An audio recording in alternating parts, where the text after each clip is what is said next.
KPBS On Demand is supported by Splatero, helping homeowners pay off debt by offering streamlined access to your home's equity with no additional monthly payments or new debt. Splatero provides a lump sum of payment in exchange for a share of your home's future value. Pre-qualification is available at splatero.com. Good morning, I'm Annika Colbert. It's Thursday, July 8th, San Diego getting microgrid technology. More on that next, but first, let's do the headlines.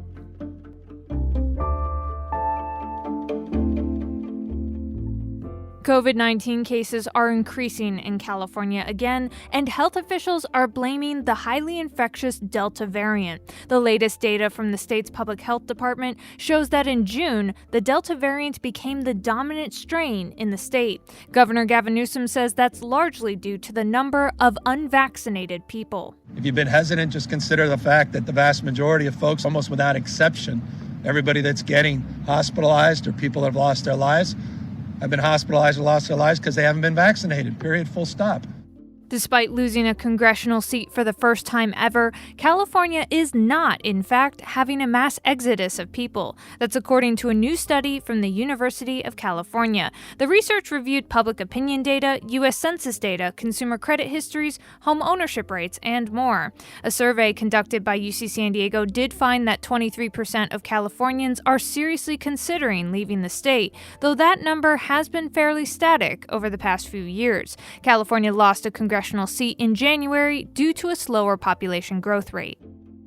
Intense heat is on its way to San Diego County mountains and deserts this weekend. The National Weather Service says places like Borrego Springs could reach upwards of 118 this weekend. The NWS has issued an excessive heat warning for Saturday and Sunday from 9 a.m. to 10 p.m. each day. The NWS says Borrego Springs in particular recorded its hottest average temperatures ever in June. From KPBS, you're listening to San Diego News Now. Stay with me for more of the local news you need. KPBS On Demand is supported by UC San Diego's Art Power, presenting cellist Joshua Roman, performing from his album Immunity, alongside music by J.S. Bach and more. Sunday, June 22nd at UC San Diego's Epstein Family Amphitheater. Reserve your tickets at artpower.ucsd.edu. The city of San Diego is outfitting 8 of its rec centers, fire, and police stations with solar panels and giant batteries. KPBS Metro reporter Andrew Bowen says the goal of the so-called microgrids is to increase power reliability in the face of climate change. Right here, we're going to have a bank of battery energy storage. Lindsay Hawes walks me around the Memorial Rec Center in San Diego's Logan Heights neighborhood, where next year the city will install its own renewable power generating system. Rooftop solar panels will power the building's lights, computers, and pool pumps. And if there's ever a blackout, the building can run on the batteries, independent from the SDG&E electrical grid. We know that with climate change, disruptions to our energy supply are increasing. And whether, again, it be a public safety power shutoff or a wildfire or some other disaster, the question isn't when or isn't if, it's when. And so we want to be prepared. The microgrid model, decentralized energy generation and storage, is increasingly popular nationwide. The company building the city's microgrids, Gridscape, says the approach can help cities, schools, grocery stores, and other businesses save money and be more resilient. We need a solution that's more distributed in nature so that there's no single point of failure, and microgrids provides you with that. And we literally need millions of these to make up the grid so that it becomes stable and meets everybody's needs. Construction on the microgrids is expected to start in May of next year. City officials estimate they'll save taxpayers $6 million in energy costs over 25 years.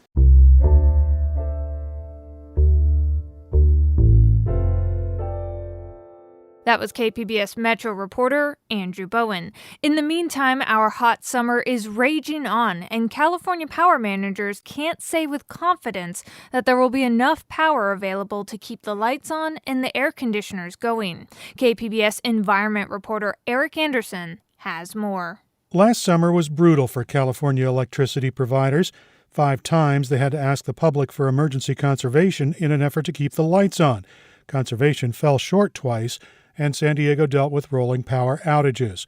The power supply picture doesn't look much better this year. We have seen that some of the resources that were procured have run into some supply chain issues. Grid manager Elliot Mainzer says reserves that eventually were unavailable helped cause last summer's rolling blackouts.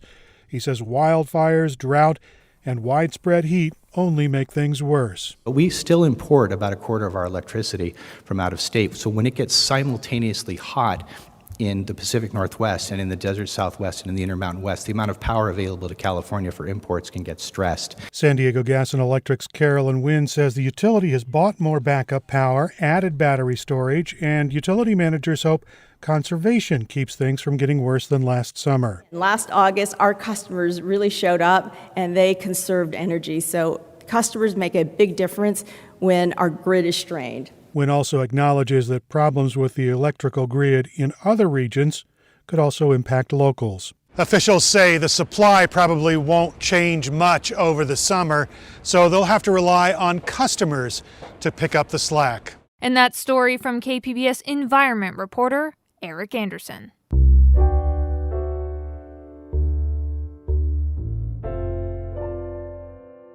For years, law enforcement agencies investigated when an officer shot and killed an unarmed person, and district attorneys decided on the charges.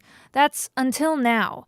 KPBS's John Carroll tells us about a new law that puts the state Justice Department in charge. Like any major American city, San Diego has had its share of officer-involved shootings that result in the death of an unarmed person.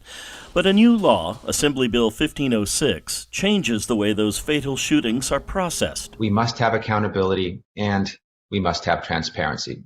For California Attorney General Rob Bonta, AB 1506 is personal. He co-authored the legislation when he was in the Assembly. Bonta says it's all about building trust between law enforcement and the communities they serve, especially communities of color. Impartial, fair investigations and independent reviews of officer-involved shootings are an essential component for achieving that. I think it will make a huge difference on the building of trust in the community, as well as actual justice. San Diego civil rights attorney Genevieve Jones-Wright says she thinks San Diego District Attorney Summer Stephan will welcome the state involvement. We reached out to the DA's office a few times today. We didn't get a response. But though Jones-Wright says the DA's public statements will probably be positive, she also says the proof will be in the pudding. And will the DA's office actually change the way that they pursue justice or not pursue justice in other cases involving law enforcement? 2 investigative teams are now in place, one in Sacramento and one in Los Angeles. They will immediately be called in when an officer shoots and kills an unarmed person. Then the Department of Justice will issue a decision one way or the other. Either through a written report explaining why charges are not appropriate, or we will file criminal charges. Bonta says he expects 40 to 50 incidents every year requiring state involvement. He says the investigative teams are on the ground now and ready to go. And that reporting from KPBS's John Carroll. Coming up, a San Diego County supervisor is shifting the focus of environmental justice. For a long time, it's the nonprofit organizations, environmental justice organizations that have been doing the work that government should have been doing from the beginning. Nora Vargas talks about change on the Board of Supervisors. Plus, we'll have a story about how one local nonprofit caught the attention of a billionaire. All that's next, just after the break.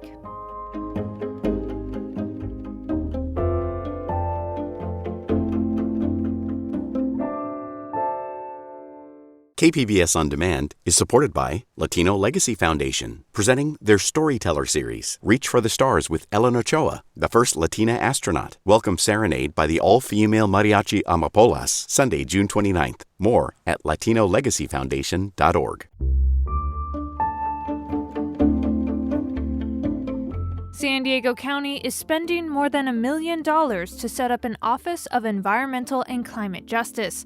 Supervisor Nora Vargas asked to create the office, and all of her fellow board members agreed. KPBS environment reporter Eric Anderson sat down with Vargas recently to discuss the issue. For me, it was really important to create an Office of Environmental and Climate Justice that really was going to ensure that you had folks that were going to be looking every day. Their job is to wake up and look at the world from an environmental and climate justice lens, which means looking at environmental racism, right, in our communities, which means looking at, the toxins in our region, the contamination, and it was bigger, it was part of my bigger environmental package, but for me it was really important that we had an office that really is going to have people who are dedicated to looking at the world from that lens. Help me define environmental justice as you perceive it. We're really proud of being a binational community, but if you think about the emissions from the long hours of folks waiting at the border, all of these issues are impacting a community that, because of their zip code, have been, greatly, I think, hurt by these policies that didn't really take them into consideration. Can you give me an example of how this county office might impact a piece of legislation that the supervisors would consider? What I keep saying to folks is, for a long time, it's the nonprofit organizations, environmental justice organizations that have been doing the work that government should have been doing from the beginning. And so what we are doing now is government is taking that responsibility and ensuring that folks have the information that they need, and that we are actually going to be able to get their input as we're making the policies moving forward. Why do you think the supervisors are ready to make this change? I came here to do a job on behalf of the community, and that's what we're doing. And so this is a new board of supervisors. We have the will and to really make a difference, and we have a short amount of time to do it, and so we have no time to waste. Community members have been raising these issues, but why is it now that this is sort of kind of coalescing in organizations that have the ability to make change? I mean, I think it goes back to decades of organizing in our communities, right? I mean, I started this work 25 years ago, and we have all worked side by side in terms of doing the equity-minded work, right?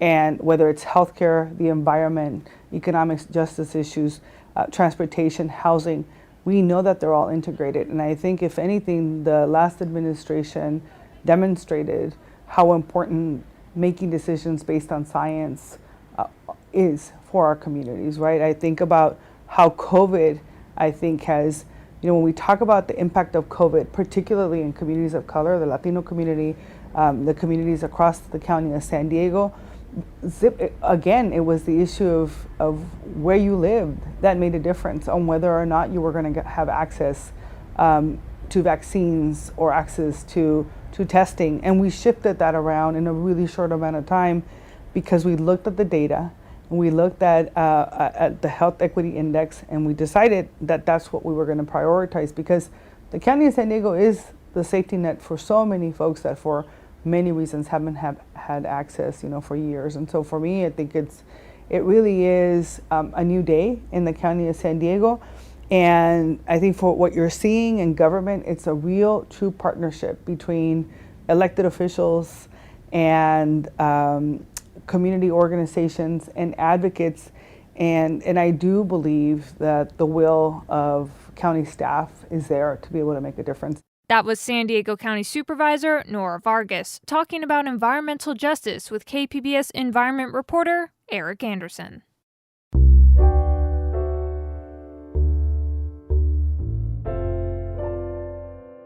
A local nonprofit has received a no-strings-attached donation from one of the richest people in the world. KPBS's Melissa May tells us about the group working to empower at-risk youth through the arts.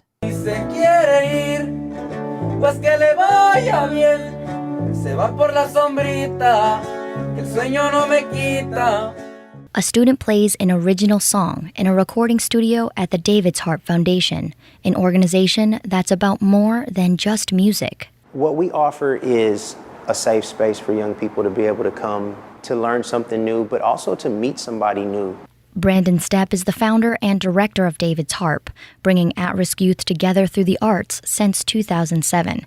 He says it all started with a music studio he built in his father's garage in Southeast San Diego. Eventually, I let young people come in and trade good grades for studio time in that space. What I got to see is that when young people came into that space, they were different. That studio garage grew into a nonprofit organization that started bringing music into schools, teen shelters, and eventually to the juvenile justice system. The foundation is named after the biblical David and the harp he played to lift the torment of the king. Stepp says just like the king, many of the students are tormented with potential gang involvement, homelessness, and even substance abuse. When they came into that studio space and they interacted with music, it's like the torment would be gone.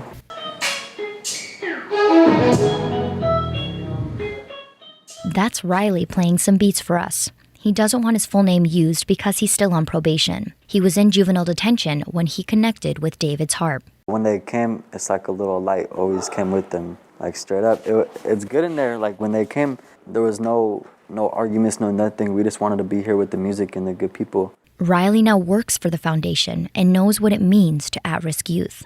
I mean, it helps kids out because it helps them get back on their feet, you know. I surrounded them by good people, good equipment, can't go wrong. Kasimi Childress is a David's Harp success story. He says he came from a family plagued by drugs and grew up in a group home. I definitely think I would have been a menace to my own society. I think I definitely would have been part of the problem, not part of the solution. An advocate connected him to David's Harp because of his love for music. He now serves on the foundation's board. Don't ever pay it back. Pay it forward. So just understanding the value of that is something that I took from this program. Childress spent 3 years in the program. He's now graduating early from the University of Laverne with plans to become an attorney. But music will always be a part of his life. Music is forever, will be my place of peace. The program is about more than just peace. Stepp says the students are also learning some important job skills. We initially start with art, so we're teaching young people music production, videography. They're learning audio engineering. They're learning applied physics. They're learning about light and color and sound.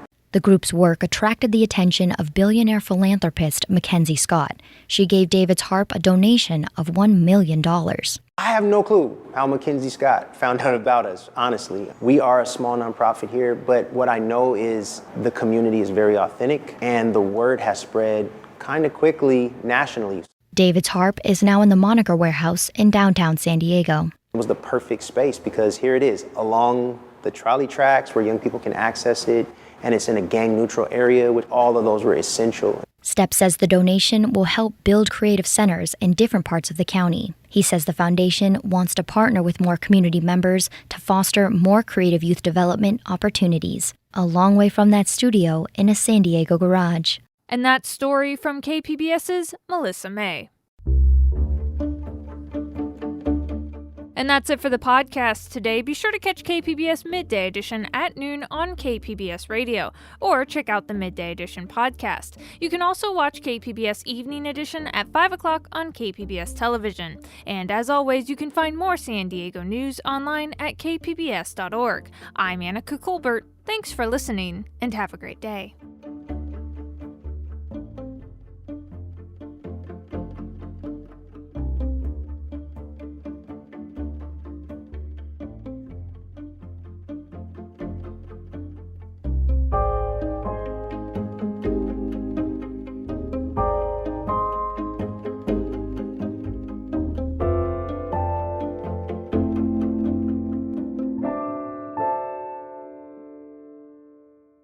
KPBS On Demand is supported by UC San Diego's Art Power, presenting cellist Joshua Roman, performing from his album Immunity, alongside music by J.S. Bach and more, Sunday, June 22nd at UC San Diego's Epstein Family Amphitheater. Reserve your tickets at artpower.ucsd.edu.